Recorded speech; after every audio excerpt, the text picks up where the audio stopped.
everybody, and welcome to our webinar this evening. My name is Chris Entz. I'm a CFP, an advice-only planner, and a member of the support team here at Advice. And today we are talking about corporations, corporations in retirement, how to draw things down. So the corporation module is a new piece to Advice. Was it January, Owen? I think so, yeah. Yeah. Yeah, it feels like it's been there for longer now, but I think it's only been a few months. And so this is the first time we really get to sit down with you, the community, and start working through some specific corporate case studies, which is really exciting. We'll talk about some basics of corporate planning and some case studies and get into the weeds and hopefully get a chance to answer some of your questions. So like always, if this is your first time or if you've been here before, we really like you to ask as many questions as you have. I want these to be valuable for you, so please feel free to drop your questions in the Q&A tab, and I will cycle through them and feed them to Owen as we go through things, or maybe answer them in the chat if it's something that is a little bit of a simpler answer. So please get your questions ready. If you've got some questions already that you want us to answer as we're working through the corporate models, drop them in there and I'll feed them to Owen as we go. Thank you so much for coming. I'll pass things off to Owen. Perfect. Thanks, Chris. So yeah, my name is Owen. I'm an advice-only financial planner, a CFP, and of course, the founder of Advice. And yeah, as Chris said, in this webinar, we're going to be going through corporate drawdown, just going through a couple case studies around corporations. We've got two good ones, one around salary versus dividends, and one with a corporate rental property that will get sold, and then the dividends paid out in retirement. So two specific examples. That being said, corporate planning is complex. I would say, you definitely want to consult with your team about the sort of recommendations, your specific situation. Corporations are great from a tax perspective, different tax planning opportunities, estate planning perspective, and also legal. So, accountant, lawyer, financial professional, fee-only, advice-only planner need to really work together for corporate planning to be successful. So what we'll be going through today is a couple of examples. That being said, definitely consult with your professional team to make sure that what you're finding through the platform and through your own exploration makes sense, given all the other legal and estate planning considerations. Now, what we're going to do is we're going to start with some basics on corporate planning. So just to ground ourselves in some of the fundamentals, then we're going to go through those two case studies together. We'll try to address as many questions as we can. But again, just because of the complexity of corporate planning, we might need to take some of those away and get back to you in the community forum. Now, let's talk about corporate planning a little bit here. So we're going to go through some of the fundamentals of corporate planning, the different types of accounts, etc. We'll take a look at how to do corporate planning with Advice. We've got those two case studies we're going to take a look at. So we've got a professional corp that we'll take a look at, which has a $500,000 or so in investments. And then we'll look at another corp that has a rental property within it. Maybe it was just left over from an active corporation. There's a property in there. It's paying out rental income, and we'll see how that works, whether they keep it or they sell it. Now, in terms of fundamentals, we're going to talk about active versus passive income. So just the tax difference there, how those are treated. We'll talk about salary versus dividend. That's obviously a big consideration for corporate planning as well. And then we'll talk about the type of dividends you can pay out. So even when we talk about dividends, there's different types with different tax implications. So we'll talk about the fundamentals, and we'll show you how you can plan those within the Advice platform. And then, of course, related to that is the notional account balances. So these are more tax planning accounts. They're more from an accounting perspective, but they do give us an idea of different opportunities. So we're going to touch on just what those different notional accounts are and how they might factor into paying out different dividends, for instance. Now, as we go through, if you have any questions, just let Chris know. We'll stop and talk about it. But for active income, when we talk about a corporation, active income really is active income that's earned through core business operations. So, you're selling a widget, you're providing a service. It's revenue generated on a day-to-day basis from those activities. And of course, you're participating in that generation of that revenue. So unlike passive income where you may not be involved, active income really is you generating income for the business, either by selling something or services. So profits from a retail store is a good example, professional service fees, maybe your consulting fees, or manufacturing some sort of good or service. So those are sort of the examples of active income. Now, of course, there's lots of nuance there again as well, but as a general sense, active business income. Now, how is active income taxed? So it is taxed a bit differently. There is a small business deduction for the first 500,000. Depends on the province. Some are a little bit higher, but first 500,000 of active business income. So essentially, there's an incentive to earn active business income within a small, within a Canadian-controlled private corporation, so CCPC. Now, this is reduced, the tax is reduced, so you might pay, depending on the province, a corporate tax rate of anywhere from 9 to 12% on that $500,000 of active business income. So there's definitely an incentive there to earn money within a corporation because it's taxed at a reduced rate. And then, of course, we need to pay it out. So there's also integration there as well. So that's active business income. So definitely taxed preferentially when we think about different income sources. But passive income is a little bit different. So passive income would refer to any sort of earnings that are generated with little to no involvement from yourself. So even rental income is still considered passive income, even though you might be slightly involved, but it's really a passive income within the corporation. But yeah, examples would be rental income, dividends, obviously, interest income, capital gains from the sale of investments, so the taxable portion of that, all passive income within the corporation. And it's taxed differently. So because it's not active business income, the tax treatment is quite a bit different within a Canadian-controlled private corporation. And you could face tax rates of up to 50%. Now you might get some of that back, and we'll talk about the different notional accounts, the way you pay out dividends. But it's important to understand that that initial tax rate on that passive income can be quite high, quite a lot higher than your active business income.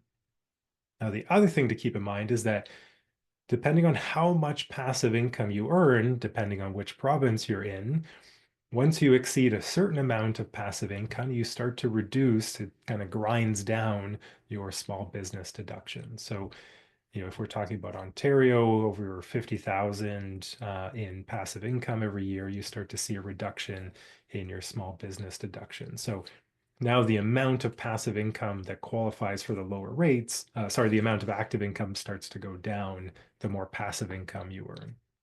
So those are the big sort of fundamentals around active and passive income. Now let's talk a little bit about salary versus dividends. And we're going to see this as we go through the salary versus dividend example. We'll show you how advice treats these different types of income.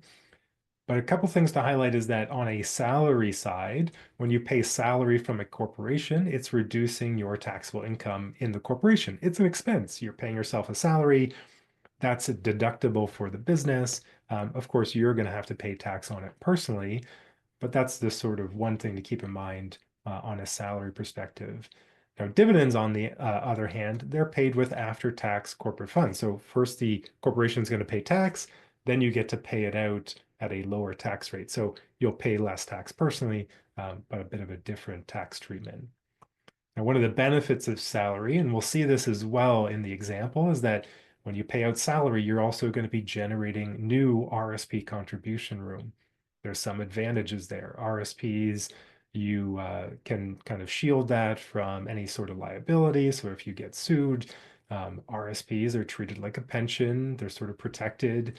So there's some advantage there as well. There's obviously the tax-free growth within the RSP. When you pay out dividends, you don't get that RSP contribution room. So we'll see the example with Pauline, where Pauline hasn't paid any salary for a long time, doesn't have a lot of RSP contribution room, doesn't have a big RSP.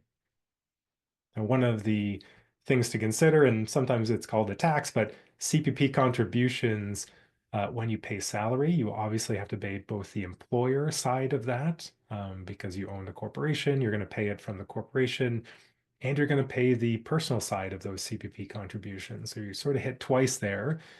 So that's another thing to keep in mind. Personal taxes plus the CPP contributions times two, both personal and corporate. There's no CPP on dividend payments. So, maybe we're mixing dividends, and we'll see that in the example as well. We're mixing a little bit of salary income with dividends beyond a certain amount. And then from a tax perspective, so salaried income, lower corporate tax because it's a deduction, but you're going to pay higher personal tax. And then on the dividend side, You're going to pay higher corporate tax because it gets taxed, those profits gets taxed first, then you get to pay out the remaining amount as a dividend. But of course, dividends have special tax treatment. You get a dividend tax credit taxed at a lower rate on the personal side. Does get grossed up, so there's another consideration there, but lower personal tax. Now, for the most part, the integration of those, you'll probably hear that word when you talk about corporate planning. The integration of those two types of taxes are usually pretty darn close. Maybe they're within a percent or two. You can take a look at integration tables. There are plenty of them online, but if you really want to get into the weeds of it, you can see the difference between salary and dividends at different tax levels, both personal and corporate. But for the most part, the CRA has done a pretty darn good job at making sure that one versus the other isn't wildly more efficient. So often you talk about, small business owners paying out dividends and, avoiding a whole bunch of tax. And the truth is, there's really not a lot of tax savings there. Now, type of dividends. So we'll see this as we get into the example, but there are three types of dividends that are very important to keep in mind. One is a capital dividend. Now, these get to be paid out tax-free. We'll take a look at the different notional accounts. But capital dividends are usually generated from some sort of non-taxable income. And typically, this is like a capital gain. So you sell an asset, could be a stock, could be a physical asset. There's a capital gain there. The portion that isn't taxed will get to be paid out as a capital dividend. So these get paid out tax-free, quite advantageous. Also changes now with the new inclusion rate, the 2/3 inclusion rate. So big factor here when we talk about planning going forward. Now, eligible dividends, there's two ways you can create eligible dividends, but basically they're paid from the corporation when the corporate pays income, when they have income that's taxed at the general corporate tax rate. So we have that small business tax rate that's a little bit lower. Then we have the general corporate tax rate. If you're making a lot of money in your corporation, that you might have a bunch of income that gets taxed at that higher rate, well, you actually get to pay that out as eligible dividends, and you'll pay less personal tax. So eligible dividends get a little bit better of a tax treatment on the personal side. So again, that integration ends up being quite good. Now, the other factor is you can have eligible dividends paid out from your investment account. So when a public company in Canada pays out a dividend, typically it's eligible, that can just flow through and you can pay that out personally through your corporation. So definitely different ways that this gets factored into a corporate plan. Now, the last piece is non-eligible dividends. So these would get paid out from any income that you earn at that lower small business deduction tax rate. So you haven't paid as much tax on it. You're going to pay more tax when you pay it out, less gross up, different tax credits. So definitely, integration between these is fairly good, even though you're paying more tax on one side and less on the other, and ends up evening out when you factor in personal taxes. So capital dividends, eligible dividends, non-eligible dividends, those are the three that you'll see within the advice platform when we think about how to pay out some of this money from a corporation. Now, the notional accounts. So these are not actual accounts. They're completely notional, purely an accounting kind of made up thing, but they're meant to track certain things in the corporation. So capital dividend account, CDA, it's meant to track any sort of realized capital gains that you can pay out with a capital dividend. So you might not choose to pay it out right away, and the capital dividend account keeps track of how much you are eligible to pay out in a capital dividend in the future.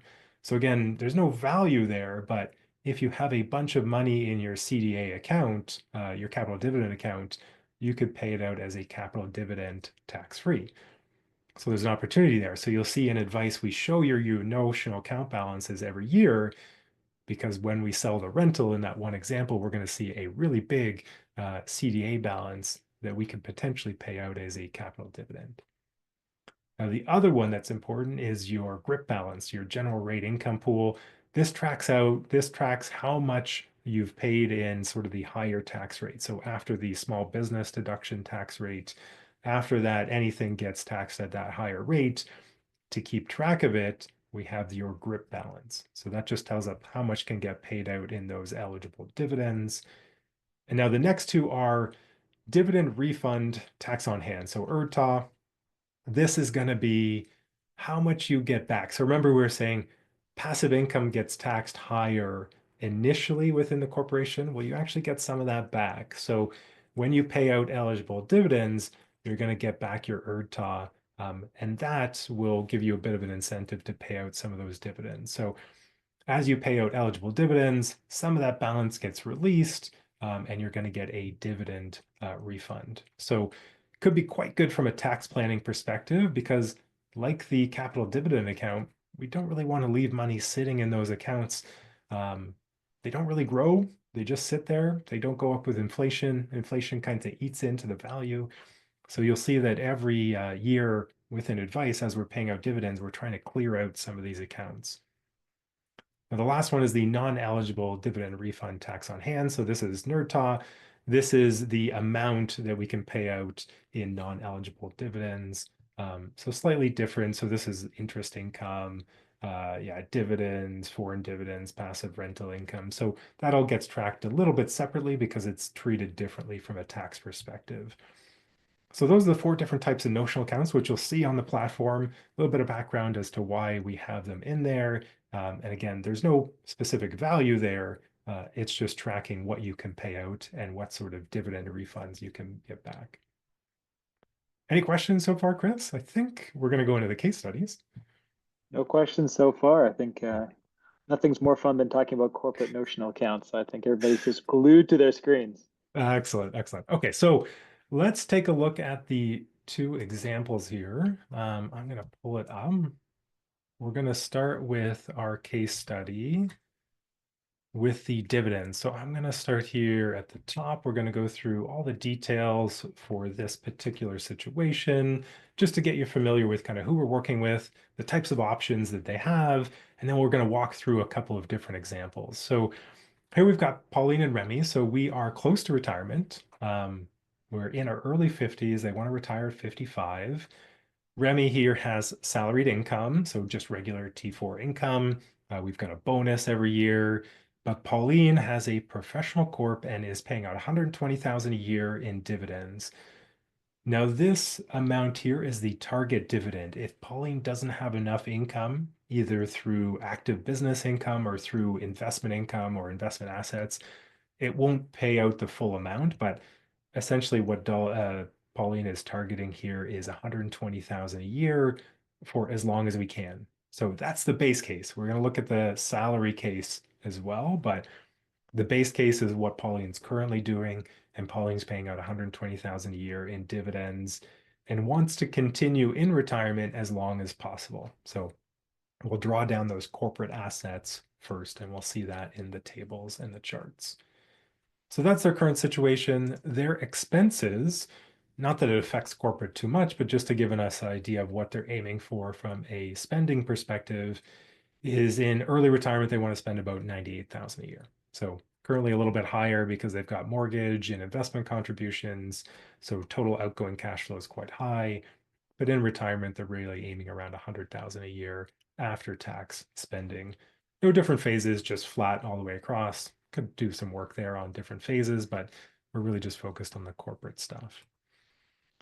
We can see all their details here, so fairly nicely filled out, no missing amounts that we need to worry about. From an asset perspective, we've got, again, Pauline, not a big RSP balance because we don't have the room. We've been paying out dividends for a very long time, maxed out TFSAs. Personally, got a non-registered balance, and then Remy's got a pretty big RSP account here. We've also got a home, TFSA room that we can maximize, but for the most part, pretty caught up on everything contribution-wise. They've got a mortgage, and tax and benefits, I'll spend a minute here. So we have full OAS. They've got 47 years in Canada. But what's interesting is CPP. We've got for Pauline, we've got a few years of, maybe early contributions. Maybe Pauline was kind of working for somebody at the time. But we can see here a lot of zeros because Pauline has been paying out dividends for a long time. So Pauline is going to have a fairly low CPP amount. Remy's going to have a bigger amount. But the question is, in these last few years, should we be incurring some salary income versus dividend income to maybe boost that CPP benefit a little bit? And the nice thing about having all this detail is that the platform will do that automatically for us. So as we pay out salary, it's going to track that and say, well, we should be getting more CPP as a result. So it's going to be completely dynamic, which is great. Now for corporation, so let's take a look here. So Pauline owns the Corp 100%. We're in Ontario. We've got small value for the corporate shares. That's fine, just initial value. Winding it up in the estate.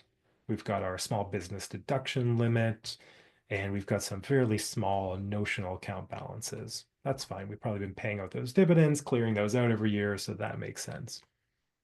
Assets and debts. So we've got a bit of cash on hand, probably just float for the business, and a fairly sizable amount of non-registered assets here. So we've got $500,000 in the corporation.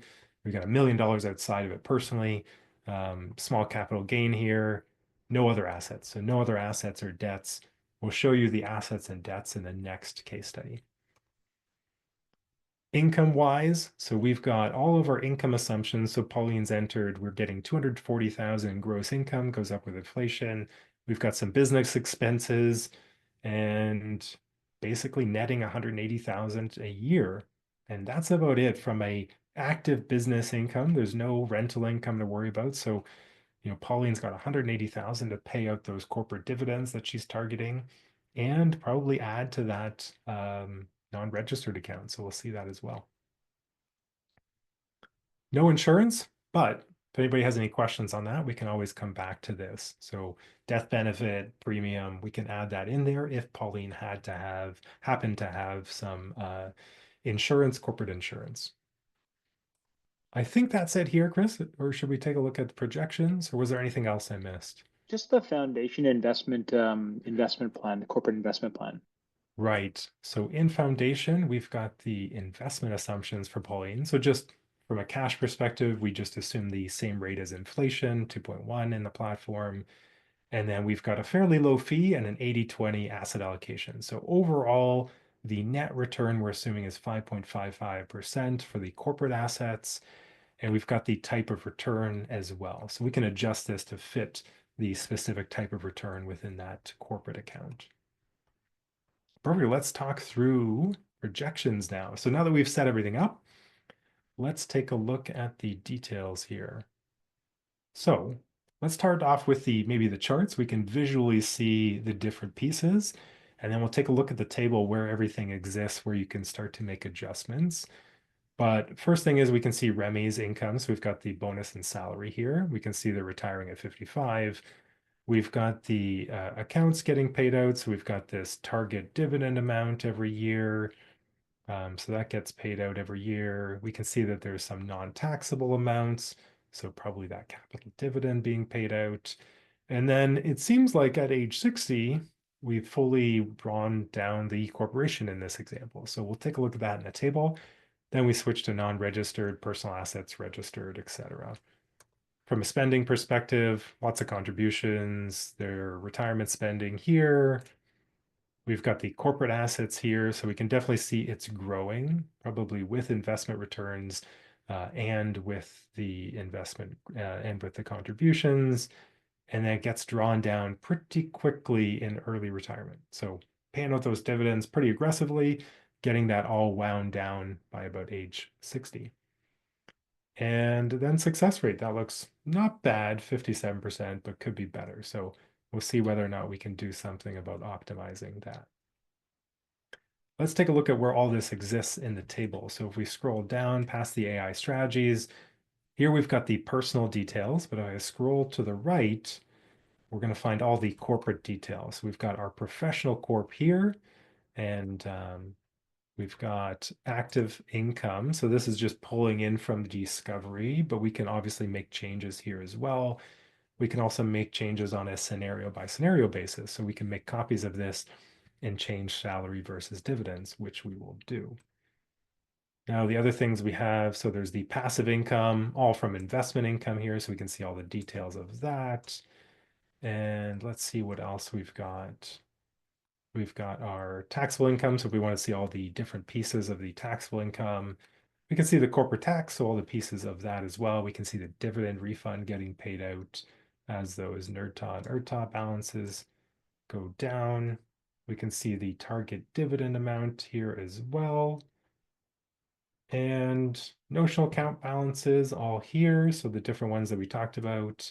This is the ending account balance for the year, which then lets us pay out capital dividends the following year. So we can see here we've got a CDA balance of 1623.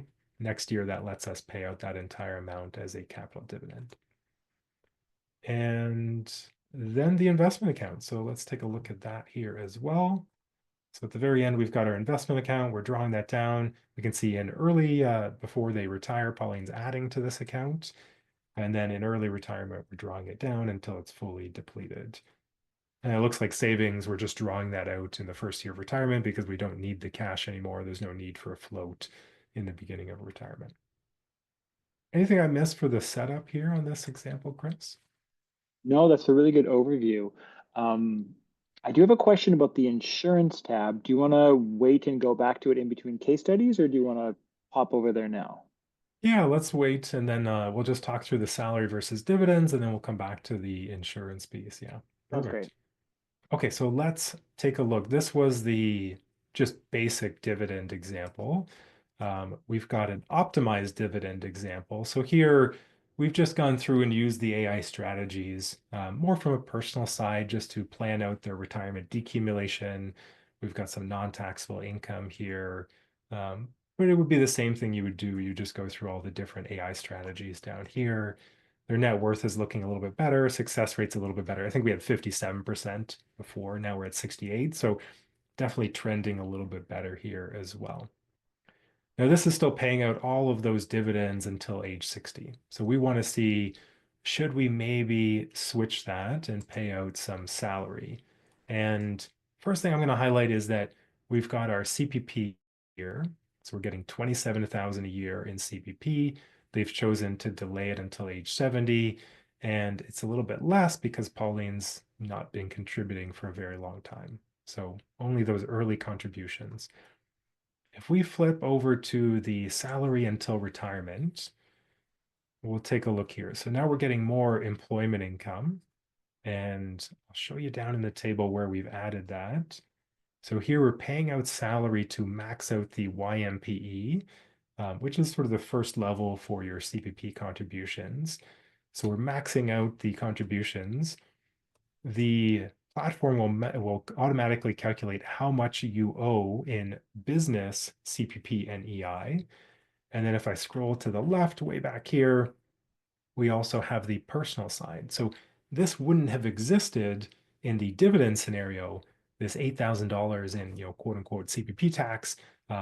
It is obviously something we need to factor in because on 70,000 worth of salary, that's an extra $8,000 of cash flow that obviously is quite important to factor into a plan.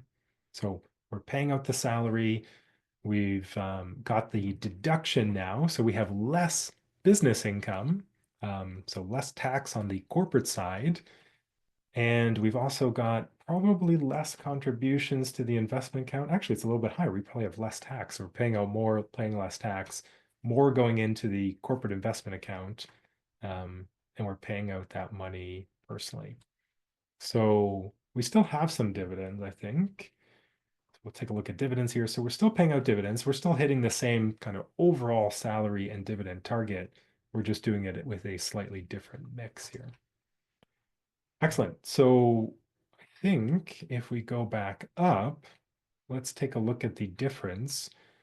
So here we've got more CPP being paid out in the future. So originally we had, I think, around 27,000. Automatically, we've got more CPP being paid out. The platform will do that calculation for you automatically if you filled out all the details in Discovery. So we've got that being paid out. Net worth, I think, ended up being a little bit higher. I can't remember. I think it was 1.85 before. And success rate's a little bit lower. So maybe the tax consideration, the early drawdown, so slight change in the success rate, but actually a higher net worth overall. So one of those factors to keep in mind, obviously, is that those aren't necessarily always linked perfectly together. So that's the salary versus one versus dividends. But as you can see, fairly easy to test this. You would just make a copy of the scenario, pay yourself a salary, and you would just have less to pay out in dividends, but the platform is going to do the rest of the tracking. And I think, Chris, the other thing we wanted to highlight was the RSP room, I think, right? Yes. Yes. So let's go to Pauline here. So the other factor when paying out salary, as we mentioned in the slides, is that you're getting more CPP, but you're also, in Pauline's case here, getting the option to contribute to your RSP as well. So we're maxing that out for 3 years here. Nothing in the first year because we don't get that RSP room until the following year. But based on that 71,000, we're getting a bit of RSP contribution room. So this could have made a bigger difference had we started this much earlier. So maybe at 45 or 40 or 35, it would have been a much bigger difference between these two, salary versus dividend, but easy to test this to see whether or not it has an impact on your plan. Owen, do you mind just showing that when you're adding salary, that they can also use the discovery phase, the corporate income and expenses to make scenario-based changes? It's one of the things that makes that corporate income and expenses tab unique. You can also add salary to a specific scenario from that tab if you'd rather do it in the smaller table. Yeah, so this is similar to our future cash flow for a personal side, is that it links directly to the different scenarios. So yeah, more of a condensed view, but same functionality as the projections as well. So yeah, you can definitely create a bunch of different scenarios here just to figure out what's the right way to pay yourself from the corporation. A quick question for you, Owen. So somebody's asking, mentioning that their accountant charges a fee, historically 1,500 to 2,500, to do each capital dividend account election. This is a significant deterrent for making regular deductions from the CDA. Is that typical? And is there a way to model that? Yeah, great question. So every accountant charges a different amount, wildly different sometimes, but yeah, absolutely. You can zero out, so you can override any of these blue values. And so let's maybe give an example. Let's say maybe I should do this in a copy. So let's go back up here or recalculate it.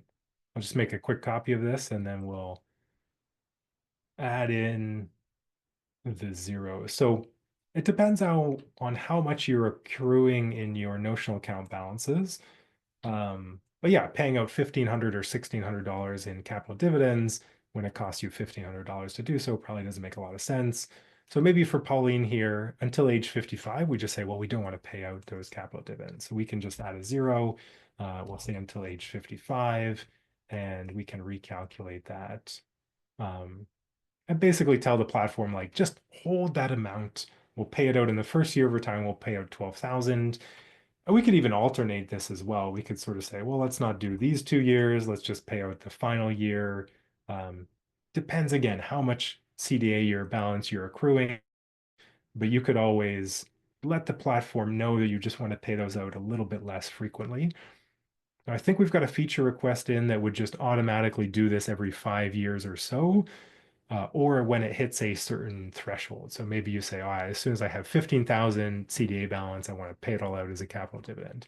So expect that soon, but already you can override these accounts.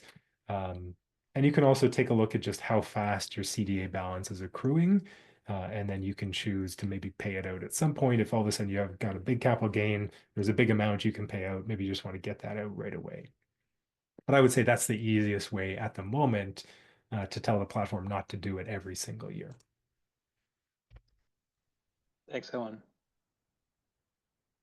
Perfect. Okay, so we had salary versus dividends. Let's look at our other dividend example. So this one is smoothing out dividends in early retirement. This one actually from a success rate, both the same, but about 50 grand or so more in overall net worth. So here we're doing a little bit better job from a tax planning perspective. We're not lumping all of the tax in the early part of retirement by paying out those dividends super aggressively. We're actually mixing this with the personal non-registered withdrawals. So we've got taxable income in forms of the dividend payments. But we've also got the personal side as well, which would incur very little tax. So here we're just spreading that out. The way we do that is that we can set a different dividend target, just a lower dividend target, and then the platform will pay out those amounts as much as it can up to that target and up to the point where the account has been emptied. So once it's gone, we stop paying out those dividends. So this is interesting because you can play with different speeds of drawing down your corporation. Now, again, there's other factors to consider, right? So maybe your accountant charges you $2,500 a year for tax filing. Maybe there's other kind of lawyer fees for keeping the corporation up to date. Maybe there's additional complexity where you just say, well, I just want to draw down that corporation within the first 7, 8 years of retirement, and then I don't have to deal with it for another 10 years. So pros and cons to consider. There's the tax planning, the drawdown, and then there's all the other pieces as well.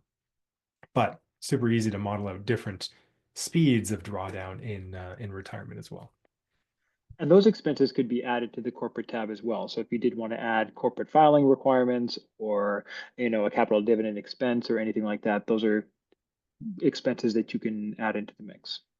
True, yeah. So you could say, well, there actually is a cost to keep that corporation alive every year, and you can factor that into the scenario. So yeah, lots of different ways to model it out, and it depends on the situation, obviously, as well.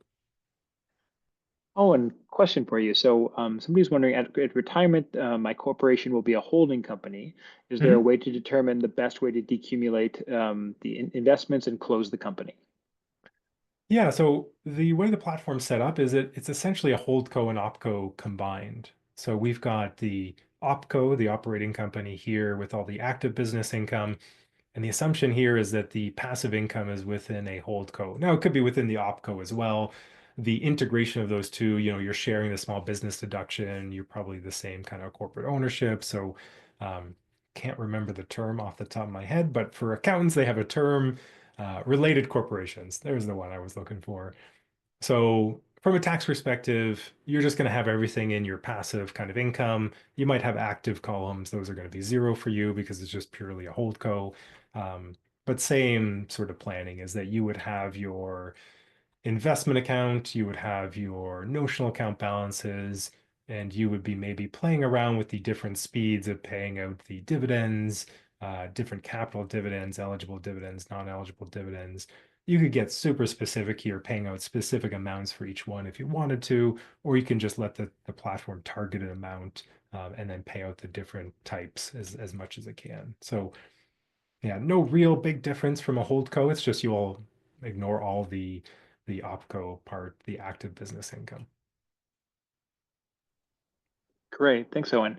Maybe we could just go back to the insurance question quickly between case studies here. So Yeah. just generally asking, where would you model corporately owned tax exempt insurance policies taken out of the name of the business owner? And then asking, does the platform make recommendations around whether it's best to let those policies age out or be surrendered for their cash value? Yeah, good question. So yeah, let's talk about how to enter it first. So yes, you can, for the two owners of the business, you can say who's insured. So here we've got Pauline and Rebby. So for each policy here, we can have a death benefit. We can have a cash surrender value. If it's participating, you can have a death benefit that goes up over time. You will have to enter all the specific values. So you need to have your illustration from your insurance provider, your insurance agent. So you need to have the specifics of how much that policy will be worth in the future. They often give you different illustrations, so maybe pick the more conservative one if you want to be more conservative. And we need the adjusted cost base and the annual premium. So annual premium will get factored in to the cash flow for the corporation. The ACB and the cash surrender value will get factored in if you wind up the corporation. Or if you pay it out from an estate perspective, then the death benefit will get paid out. Now, in terms of, should you take the CSV value or should you just leave it for the estate? That's something you'll have to model out with either a scenario with an estate value or with an earlier wind up. So you can do both. You can model out in the general info do we want to wind up on a specific date, or do we want to leave that for the estate? So those would be the two different ways you could maybe model out taking the CSV value. Now, the last one you can do is you can take out a loan against the value of the asset. So you could always add a debt on the personal side, and you could always have that accrue as well, or on the corporate side. So you could always have that debt accrue interest as well, and then it'll get wiped out when the insurance policy pays out in your estate. So yeah, different ways to model it, but we can always go into more specifics on like an office hours call as well. Great, thanks, Owen. Super. Okay, so I think that's the first example, salary versus dividends. Let's switch over to the next one where we have a corporate owned asset. And we'll go through the different examples here of how to pay that out. All right, let's go through here. So we've got Charles and Jasmine. So they are retiring at age 60. And we have no rental income. So there's no dividends pre-retirement. They've got a rental asset within a corporation. They don't expect the mortgage to get paid off until about retirement. So they don't have any dividend income from that corporation until they get into their retirement phase. And then they're hoping for about 2,400 a month, basically paying out whatever's left over after all the expenses for the rental property. So fairly simple, a little bit different than the other one, not as aggressive at all in terms of dividend payouts, just sort of letting that asset ride throughout retirement. Expenses wise, they're aiming for 106,000 a year in retirement, more on the personal side, so less impact from a corporate side. We've got all their cash flow that's quite detailed. Personally expense assets, they've got 1.25 million, and then no debts at all. And tax and benefits, less important in this case because it's not salary versus dividends. And really it's just the passive rental income. So they've got salary income that has given them lots of CPP contributions. Now let's take a look at the corporate income details. So we've got a 50-50 split. So they both own 50% of the corporation, wind up in the estate, and not a lot of notional account balances, just the NERDTOH balance here that we can pay out. So it's probably been accruing for a little bit. We have not a ton of assets in the corporation, other than the real asset. So 10,000 in cash, probably just a float, again, rental property, probably some expenses. And we've got about 80 grand here in a non-registered investment balance with a small capital gain. So unlike Pauline, a little bit different because we don't have this massive corporate investment account, but we do have an asset here. We've got an asset that's $450,000, does have a capital gain, and we've got a debt that's about 60 grand. So they'll pay that off by retirement in the next few years. When we look at income and expenses, there is no active business income. So maybe there was in the past. Maybe that's how they ended up with this asset, but not anymore. And it's just rental income. So it's completely passive. It's rental income. They have gross rental income, looks to be about 3 grand a month. And they've got some expenses there, not including the mortgage. So no debt in this rental expenses. This is purely just the expenses for the rental property. No insurance in this case, so less of an issue there. And let's just take a look. Corporate investment plan, a bit more conservative. So 1% fees on the investment account, 60-40 asset allocation, 4.4%, 4.39. Similar asset allocation, stocks, equities. So a little bit less aggressive, more conservative. Now let's talk through the two examples here. So the first example is going to be just keeping the asset. So let's talk through the chart here. Is we've got those dividends getting paid out every year in retirement. At some point they go down because they've fully paid out all of the investment account that was in the corporation. But in this example, they're just keeping that asset in the corp, paying it out every year, whatever income is being earned. Their spending's the same 105,000 a year. We can see here the real asset in the corp. So with inflation ends up being 460 by the end of the year. They've got a bit of corporate debt here, which is the mortgage, and they've also got the corporate investment account and the cash. So grows a little bit, but not a ton, not a lot of extra cash there after paying the mortgage, and then gets drawn down here over the course of retirement. Let's take a look in the table. So we scroll all the way to the right, we've got our rental corp, we've got the passive income and expenses. This is also where you can do scenario planning, so you can change any of these assumptions scenario by scenario. Not a ton of investment income because there's not a huge investment account. And taxable incomes, passive income. We've got the corporate tax we need to pay on that passive income. Again, a bit higher because it's taxed at that higher rate. We've got the notional account balances. So these are building up over time. We've got a bit of CDA balance building up just from the capital gains within the account, the non-registered account, but not a ton. And they get paid out over time. So fairly straightforward. And they pay out dividends in retirement. The platform just pays out as much as they can. So at some point that goes down because there's less of the other types of dividends, less investment assets. So fairly straightforward. But let's take a look at if they sell, unless there's anything else here, Chris, I need to highlight. Nope, that's great. Okay. So now let's look at if they sell that rental property. So this is quite a bit different. So from a net worth perspective, obviously all of a sudden that real asset disappears. So next year we don't have the corporate real asset, but we have this really big corporate non-registered account. So we can now maybe pay out those dividends a little bit faster. We're not doing it over the course of the entire retirement period, but we've got $500,000, after fees and all that, $500,000 that we can pay out in early retirement. And so from an income perspective, there's a couple things I want to highlight. One, when they sell that rental property, they end up getting a capital gain. It was 150 grand there, plus a bit more over the time the asset grows in value. And so they get a capital gain that gets included here, and they can pay that out as a non-taxable capital dividend. So that's what we're paying out. They sell the rental property at age 60. The following year, they can pay out that huge capital dividend all at once. And then the rest just gets paid out as regular dividends over time. But in this example, that corporation's completely gone by age 72, and they can wind it down. They don't have to deal with it anymore. So again, there's the tax planning, the drawdown, and then there's just the ease of having that corporation no longer exist.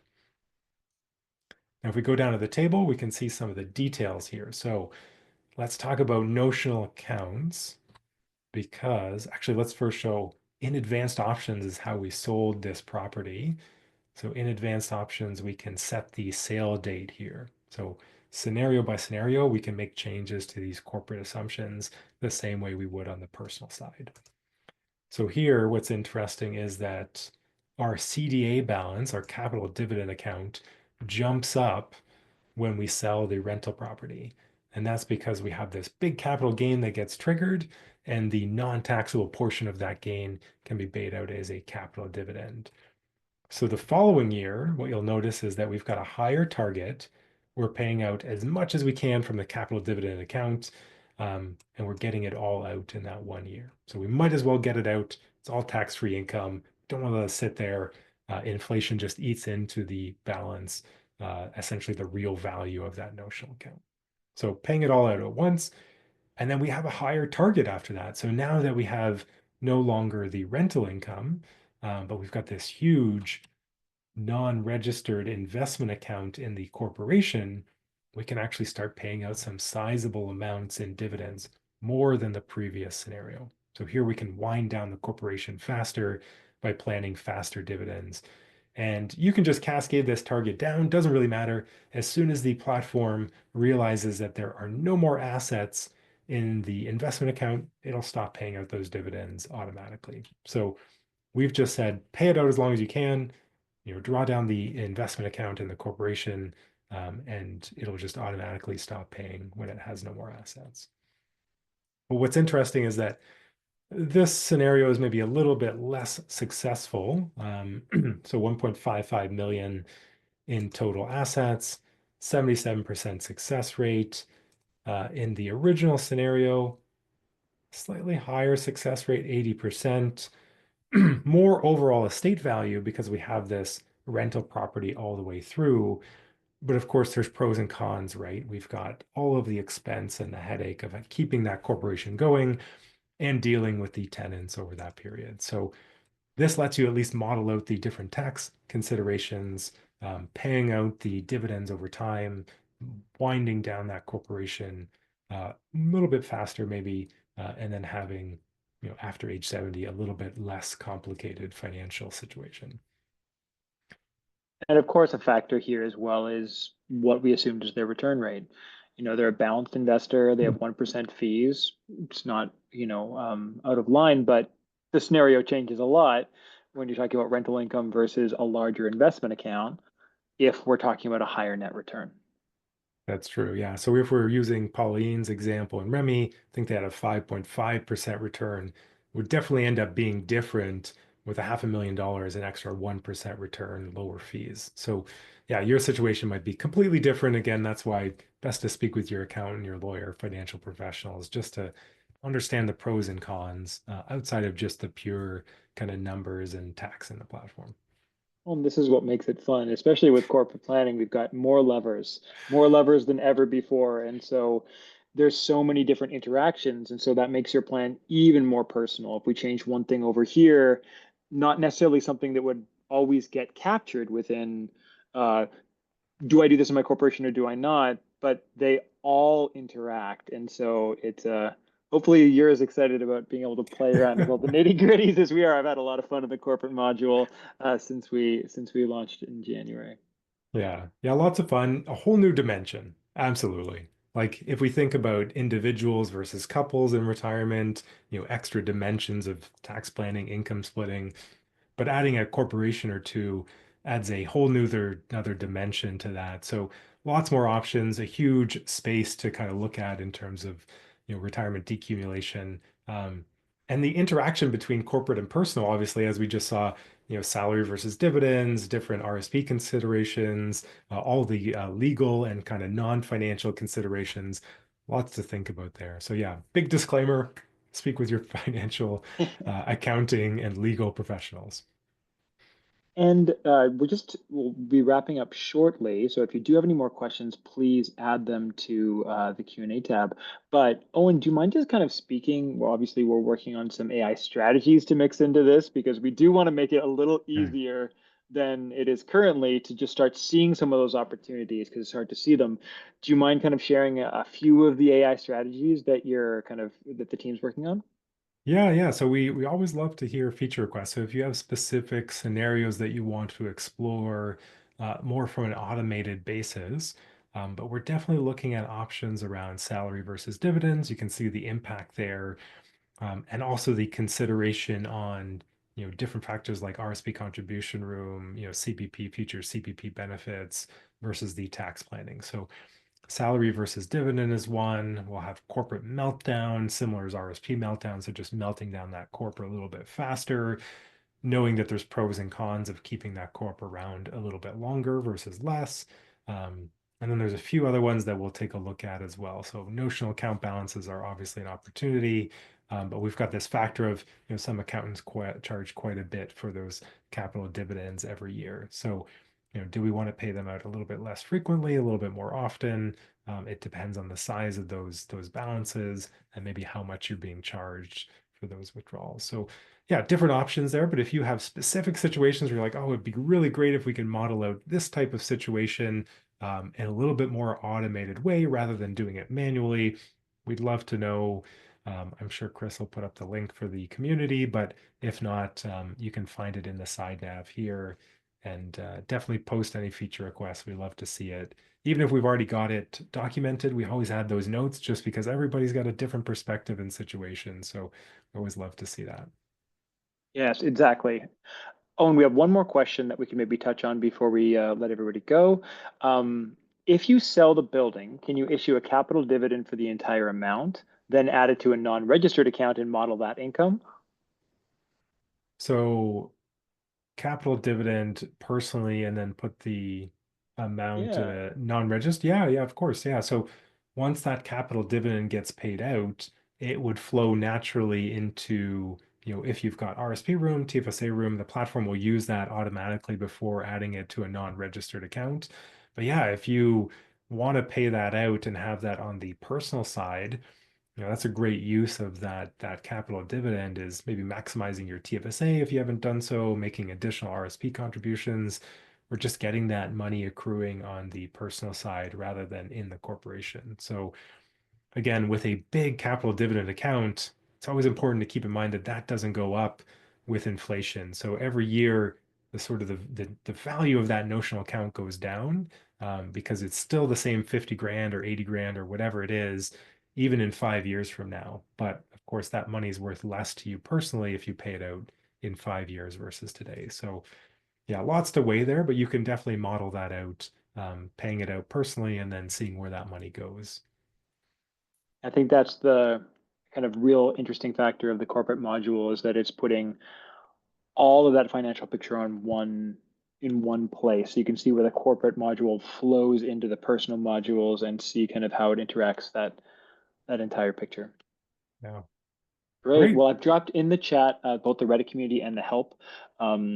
This is our last webinar for this month, but next month we'll be back with office hours, and likely our next webinar will be on real estate in retirement. So looking at downsizing, either to downsize or to sell to rent. We might even look at some multiple rental properties and kind of look at some of the rental side of things as well. So if that sounds interesting, keep an eye on your email. Thank you so much for joining us and have a great night. Thanks, everybody. See ya.